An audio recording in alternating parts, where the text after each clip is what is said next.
La Sociedad de Mejoras Públicas de Medellín y la Fundación Universitaria Bellas Artes presentaron Voces de Color y Música, un programa radial para hablar del arte y sus creadores. Escúchenos todos los viernes a las 9 de la noche en los 101.9 de la emisora cultural Universidad de Antioquia. Y los domingos a las 9:30 de la mañana en el Sistema de Radio Educativa.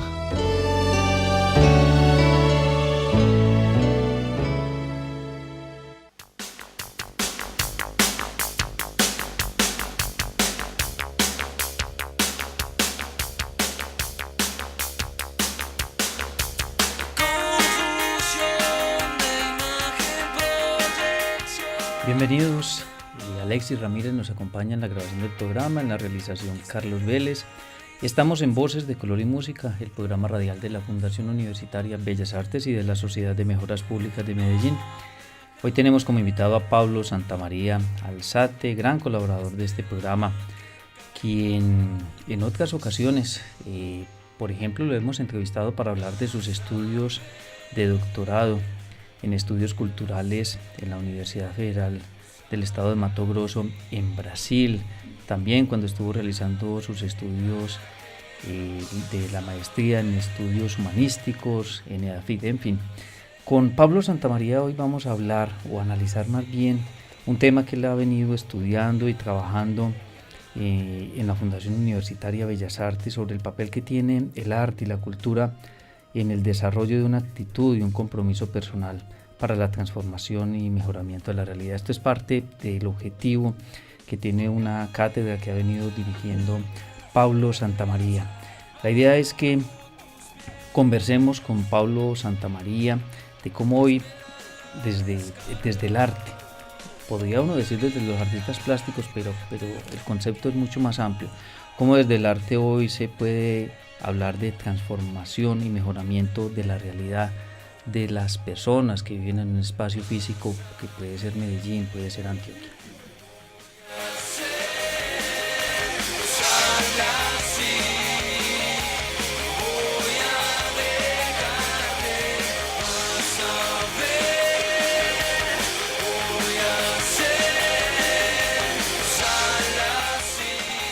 Muchas gracias, Pablo Santamaría, por estar con nosotros en Voces de Color y Música. Como antropólogo, que es Pablo Santamaría, egresado de la Universidad de Antioquia, todos estos temas que estamos mencionando pues han sido de su interés.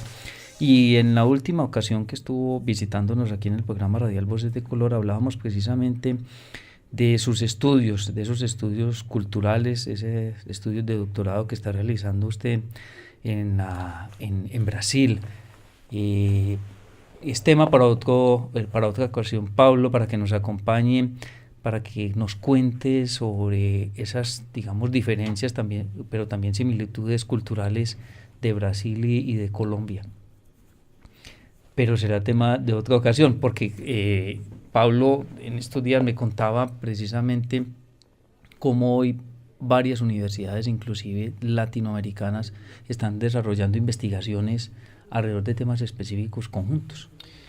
Así es, Carlos. Primero, pues agradeciendo nuevamente la invitación a este micrófono abierto y pues con un saludo a todos los amables radioescuchas. Y el preámbulo que estructura Carlos, y precisamente en una presentación personal pues que hace mi proceso de formación en relación precisamente con la reflexión sobre la ciudad, sobre la cultura y el papel transformador de la cultura en entornos urbanos particularmente. Con esa misma inquietud me fui a estudiar al exterior, Carlos, no solamente para intentar beber de otras fuentes documentales, de otros teóricos, de otros pensadores, que en el Brasil pues han venido desarrollando reflexión alrededor del papel transformador de la cultura en procesos de formación, en procesos de agenciamiento, de gestión, etcétera, etcétera, sino también pues mirarlo en la vida práctica, es decir, visitando algunas ciudades importantes, capitales, como Salvador en el estado de Bahía, como Sao Paulo en el estado de Sao Paulo, pues Sao Paulo Distrito Capital, Río de Janeiro, en fin, digamos, interactuando con artistas, con colectivos, con la institucionalidad, arte también, museos, galerías, etcétera, intentando ponderar casi que de manera comparativa cómo estaba sucediendo pues en esas grandes megalópolis, como por ejemplo Sao Paulo, en relación con una ciudad, digamos, en menor proporción en términos poblacionales, pues como es nuestra ciudad, como Medellín, pero satisfactoriamente dándome cuenta que Medellín ha desarrollado una serie de procesos que son muy visibles a nivel internacional y que efectivamente han generado un impacto y que diría yo, salvadas las proporciones, ha generado también un perfilamiento muy de vanguardia que relaciona el arte y la cultura ciudadana a través de eventos de distinta índole. Por ejemplo, los festivales de arte. Recordemos las 3 versiones de los MDE. El MD07, que trató sobre espacios de habitabilidad y de convivencia. El MD11, que fue el proceso sobre educación, una reflexión sobre la educación extracurricular, digamos cómo sucede las relaciones educativas a través de prácticas artísticas con comunidad. Y el MD15, que trató la relación global-local, las prácticas locales en relación con otras preocupaciones que pueden ser de carácter transnacional. Estos MDE pues fueron muy importantes en primera instancia para permitir la movilidad de artistas y de creadores a nivel nacional e internacional, que circularan, que pasaran por nuestra ciudad. Y en segunda instancia a impactar procesos sociales de base. No simplemente era una plataforma de exhibición, sino que tenía un fuerte elemento de educación y de formación. Y ese fuerte elemento de educación y de formación lleva a preguntar por el tipo de sujeto que pretendemos desde la cultura formar y educar. ¿Qué tipo de sujeto nos interesa? ¿Qué tipo de sujeto que participe en la cultura, que la active o que sea pasivo y simplemente un consumidor? Pablo, ¿cuál sería esa diferencia entre ese sujeto cultural del cual usted nos está hablando y de un sujeto que simplemente es espectador? Que quizás es, digamos, lo normal, lo común, es que las personas asistan a un evento cultural simplemente como espectador, se sensibiliza, pero no va mucho más allá. El escenario de la formación tiene múltiples implicaciones. Todas ellas suceden como acontecimiento pedagógico. Me explico. La formación de públicos es un elemento de la formación en el campo cultural muy importante. Y la formación de públicos no necesariamente implica pensar en un sujeto creador, participativo o en un prosumidor, entre comillas, como se menciona en el argot contemporáneo. Es decir, una persona que no solamente consuma arte, sino que también active de alguna manera prácticas artísticas, o sea, un ciudadano, digamos, activo. Entonces, el mero hecho también de simplemente ir a una exhibición, observarla, pagar la entrada o no pagar la entrada, ir a teatro, pagar la entrada o no pagar la entrada si es gratis, etcétera, etcétera. El mero hecho simplemente de estar hace parte también importante y digamos motiva herramientas pedagógicas para, como lo decía al principio, formar públicos. Formar públicos es dar una serie, abrir agenda para que las comunidades pues asistan a la agenda cultural. Pero hay otros escenarios de formación un poco más concretos, como por ejemplo la formación en técnicas o en prácticas artísticas concretas. Recuerdo, por ejemplo, el Pequeño Teatro tiene un programa de formación, digamos, a nivel curricular, no profesional, porque no es una institución universitaria, etcétera, etcétera, pero tiene una agenda de formación para personas que les interesa el mundo del teatro, o sea, en la actuación, la construcción de guiones, etcétera, etcétera. Este tipo de ofertas de formación cultural activan ahora sí el sujeto cultural, como lo denominamos. Vale la pena hacer una salvedad. Se define sujeto cultural en contraposición a ciudadano. La idea de ciudadano es una idea muy de la modernidad. Esa idea, digamos, de el número tal, ciudadano número tal, ¿cierto? Es decir, un personaje que hace parte más de una masa, digámoslo así, o una colectividad. Sujeto cultural habla de una persona que es activa, que es participativa, que tiene voz, que tiene voto. Es decir, no simplemente es un personaje que es receptor, que también es valioso, es importante también, sino que también activa dinámicas. Tenga en cuenta, por ejemplo, que los jóvenes ahora son sujetos culturales muy activos. Ellos se organizan a través de colectivos, se separan esos colectivos, generan proyectos, generan activaciones en la ciudad, etcétera, etcétera. Son muy dinámicos. E intentar definirlos como parte de una ciudadanía en términos pasivos, digamos, sería desconocer la naturaleza productiva y creativa de estos jóvenes. Entonces, en términos generales, digamos que la diferencia conceptual, por lo menos, entre el ciudadano, que simplemente hace parte del entramado urbano, y el sujeto cultural, es que el sujeto cultural, digamos, es activo. Ahora, cuando me refiero a sujeto cultural, generalmente se concibe en el plano o en el campo de la cultura. La cultura son las artes visuales, el teatro, etcétera, etcétera. No la cultura en el sentido antropológico. Entonces, en ese sentido, la construcción de un sujeto cultural tiene un carácter también tendencioso desde las administraciones públicas o desde la construcción de conciencia ciudadana.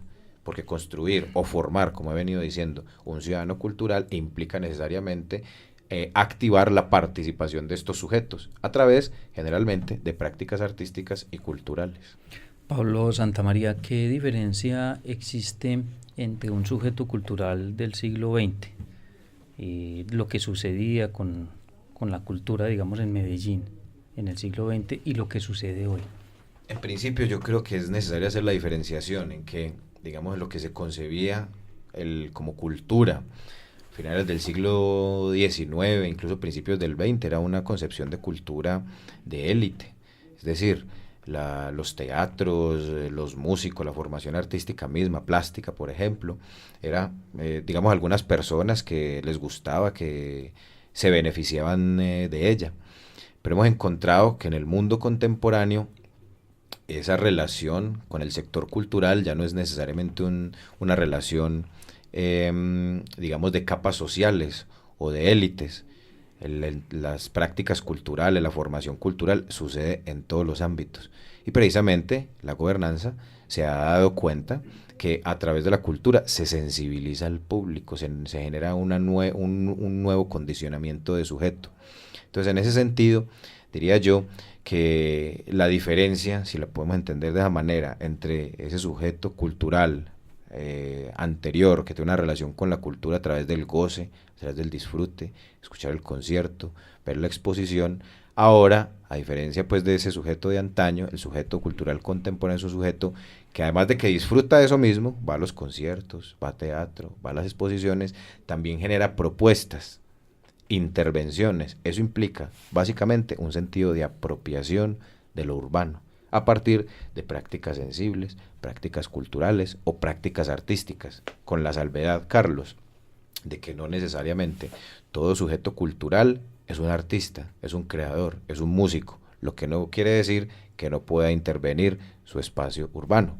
Me explico, la mayoría de músicos urbanos, jóvenes, que hacen hip hop, por ejemplo, no necesariamente son formados en música, pero generan prácticas en este tipo que efectivamente generan agenda en la ciudad, en el centro de la ciudad. Mismamente músicos punqueros, hardcoreeros, rockeros, etcétera, etcétera, generan también agenda de ciudad, ¿cierto? Mismamente colectivos de artistas, diseñadores, piense por ejemplo ese distrito que se ha venido configurando de diseño por el lado de Laureles, al frente de la Universidad Pontificia Bolivariana, fue creciendo de una manera muy sui generis y ahora se configuró como un espacio donde hay producción, creación y circulación de objetos y productos de diseño. Pablo, existe también, digamos, la posibilidad o mejor dicho, podría uno decir que antes el artista o el productor artístico tenía una intencionalidad y hoy tiene otra. Y esa intencionalidad, digamos, de hoy es una conciencia de poder generar esos cambios culturales en la comunidad. Efectivamente, Carlos, hay que entender también un referente importante, y es que si bien las instituciones culturales, las instituciones de formación en cultura, la Escuela de Bellas Artes es una de ellas, pues por ejemplo, instituciones como museos, como galerías, como teatros, en el sentido de que tienen una conformación estructural, programática, etcétera, etcétera, si bien son importantes, también las agendas alternativas, los espacios alternativos y las prácticas alternativas también son fundamentales. Entonces, en ese sentido, no es que se generen agendas culturales paralelas, sino que efectivamente hay una diversificación de la oferta cultural de la ciudad. Entonces, en ese sentido, estos colectivos que le mencionaba yo, que son de base, digámoslo así, o son barriales que se juntan y que se separan a través de proyectos de creación e intervención, pues van generando también actividades que tienen mayor o menor impacto. Entonces yo siento que no es que exista una riña con las instituciones culturales, sino que efectivamente existe una complementariedad bien interesante. Ahora, la preocupación que han tenido los artistas contemporáneos o la creación contemporánea, no me refiero solamente a la plástica, de impactar realidades concretas, materializa ese deseo de fusionar el arte con la vida, como se planteaba con los conceptualistas de la década del 60. Es decir, ya hay unas prácticas, sean performativas, sean musicales, sean de creación, sean de co-creación, en los barrios, en las comunas, etcétera, etcétera. Entonces siento yo que uno de los efectos de esta desinstitucionalización, entre comillas lo digo, es que efectivamente hay un impacto más real de la creación y las prácticas creativas con las comunidades, a partir de las comunidades en sí mismas. En estos días la Secretaría de Inclusión Social, Familia y Derechos Humanos de Medellín entregaba una estadística según la cual el 10% de la población de la ciudad es de afrocolombianos, y lo hizo iniciando una campaña contra la discriminación y la xenofobia en Medellín. Mire esa estadística, o sea, la alcaldía se ve en la necesidad de crear una campaña, y por el otro lado nos dice pues esa cantidad, son más de 236.000 personas que hacen parte de la comunidad de afrocolombianos en Medellín. No debería ser precisamente la acción cultural la que permitiera o trabajara de la mano de la alcaldía, por ejemplo, para este tipo de campañas. Los productores culturales deberían de tener en cuenta este tipo de temas o de temáticas a la hora de generar las acciones culturales. Efectivamente, Carlos, en la ciudad, como lo vengo mencionando, hay una serie de colectivos que desde la base han venido trabajando con poblaciones particulares, en este caso pues los colectivos afro, que son muchos en la ciudad, y puedo citar por ejemplo al colectivo y creo que es una corporación Carambantú. Ellos han venido trabajando precisamente con la población afro, han hecho mucho énfasis en el audiovisual y en el cine, ¿cierto? Entonces, ellos tienen clara la estadística que usted acaba de mencionar y generan estrategias de apropiación, trabajan mucho con colegios, precisamente porque entienden que la formación desde la sensibilidad, desde el arte, desde la creación, en este caso desde el video y desde el cine, puede generar estrategias de apropiación de estas comunidades en sus territorios específicos de la ciudad. Aquí en el centro de la ciudad, pues conocido es entonces el Parque de San Antonio, por ejemplo, por ese espacio de apropiación, no solamente en el sentido de estar allí, sino generar dinámicas de sentido, de fiesta, de comida y de encuentro, pues. Entonces, en ese sentido, por supuesto que la gobernanza, la alcaldía en este caso, pues llama la atención con unas cifras, llama la atención con unas estrategias, pero también, como lo decía, los movimientos alternativos, los jóvenes o otros colectivos que tienen una configuración más o menos estable, también vienen trabajando de tiempo atrás con este tipo de poblaciones, haciendo la salvedad que desde muchos escenarios se trabaja, Carambantú particularmente, desde la imagen, en movimiento, desde el cine, etcétera, desde el sonido, desde la musicalidad. Misma situación en Comuna 13, con Zombatá también en su momento estaban haciendo otra cosa, con música precisamente, etcétera, etcétera. Entonces, repito, ellos tienen clara la estadística, pero trabajan con esa estadística, no simplemente entendiendo que hay una población que puede ser impactada, que podemos llegar a ella, sino que con trabajos de base comunitaria, base social, desde la creación, desde la música, desde el audiovisual, generan procesos entonces que tienen resultados interesantes. Ellos han venido proponiendo el Festival de Cine, por ejemplo, Kunta Kinte, que precisamente habla sobre producción de cine con temática afro. Entonces, en ese sentido, creo yo que vale la pena también rescatar y llamar también la atención a la gobernanza, al establecimiento, a la alcaldía, a que se acerque a estos colectivos, se dé cuenta que los espacios alternativos no son disidencias, son espacios también donde sucede el arte, donde sucede la cultura ciudadana, y que hay que entenderla y que hay que convocarla. Cultura ciudadana Pablo Santamaría, hablamos de la cultura metro, por ejemplo, y a comienzos del siglo XX se hablaba sobre todo del civismo de una ciudadanía cívica, uno de los temas que inclusive maneja usted en la Cátedra Bellas Artes de la cual hemos hablado. ¿Cómo desde el arte puede uno lograr también transformar ese comportamiento ciudadano, ya sea en el transporte público o ya sea simplemente en el habitar el centro de Medellín? Colocar una responsabilidad muy alta en el ámbito de la cultura puede ser muy irresponsable. Efectivamente, el arte no va a resolver problemas que pueden ser de base cultural, de base social, de base moral, digámoslo así. Pero efectivamente, como lo venía diciendo ahorita, en la medida en que las prácticas artísticas contemporáneas empiezan a entender la labor del artista y del creador como una mediación, entonces sí puede participar con estrategias de formación, de intervención, de sensibilización para resolver problemas, incluso hasta de gobernabilidad, de convivencia, etcétera, etcétera. Las estrategias de las grandes instituciones, como el Metro de Medellín, por ejemplo, implican el arte no simplemente como un consumo cultural, sino efectivamente para generar nuevas sensibilidades. Porque el sujeto contemporáneo es un sujeto, me disculpan que lo diga, difícil de normar, en el sentido de la modernidad, como lo decía ahora, del ciudadano. Lo que caracteriza al ciudadano es que precisamente es muy normado, exageradamente normado. El sujeto contemporáneo intenta escapar de toda esa norma, pero es susceptible a la sensibilización, es susceptible a la discusión, es susceptible al debate democrático, digámoslo así, o por lo menos el sano debate de las ideas. Entonces, en ese sentido, uno podría pensar, el arte se instrumentaliza, entre comillas, o en el buen sentido de la palabra, en la medida en que se asume como mediador entre las prácticas sociales de la vida cotidiana, de convivencia, por ejemplo, aquí en el centro de la ciudad de Medellín, y prácticas, digamos, creativas en el sentido artístico o literal de la palabra.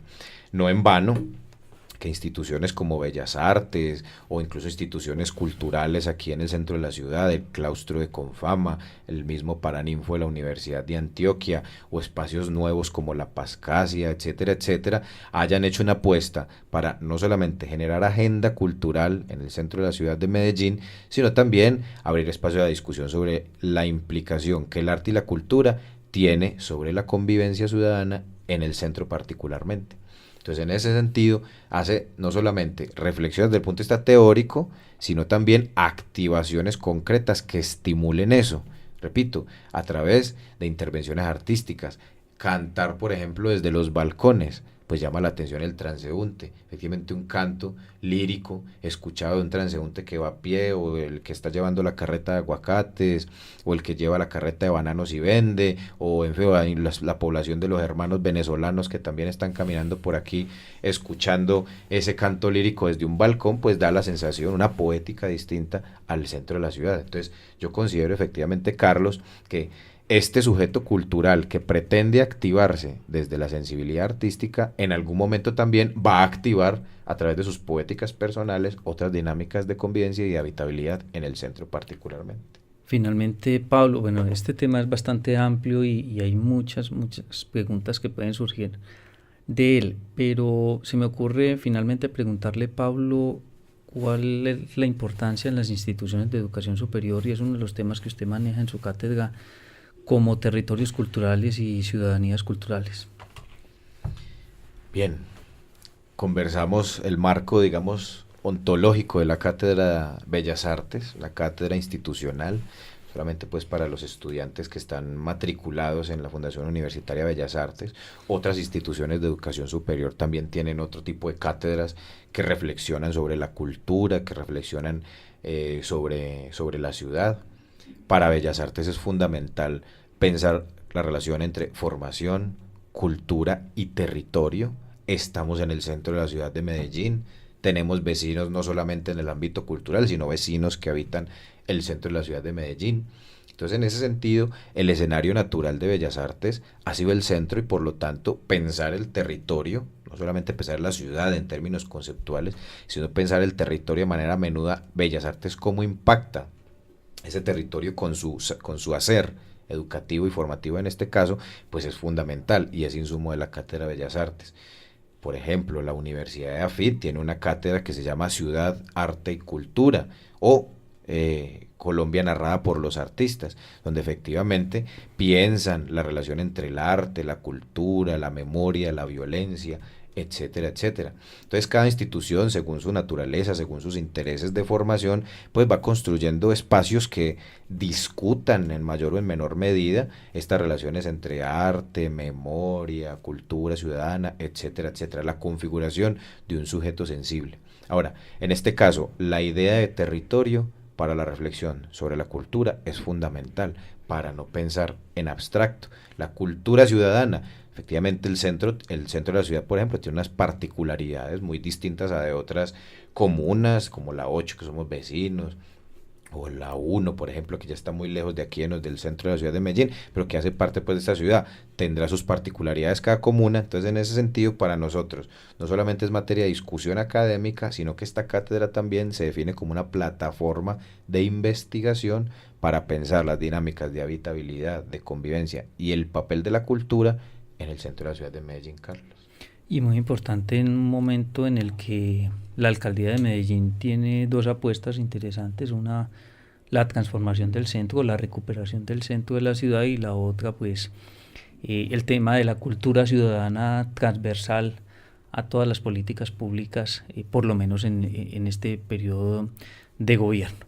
Muchas gracias, Pablo Santamaría, por acompañarnos en el programa radial Voces de Color y Música. Como mencionaba, pues este es un tema que solo hemos tocado por los laditos, porque hay mucho tema de donde entrar a analizar toda esa contribución que ha dado o que puede dar el arte y la cultura a la transformación de la sociedad.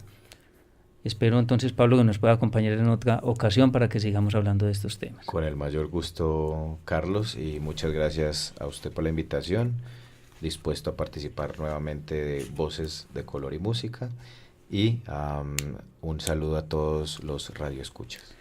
Muchas gracias a Alexis Ramírez, nos acompañó en la grabación del programa radial, que recuerden pueden también escuchar en nuestro canal en YouTube.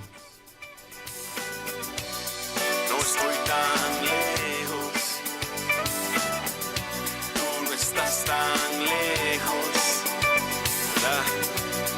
Yo no estoy tan lejos, seguro.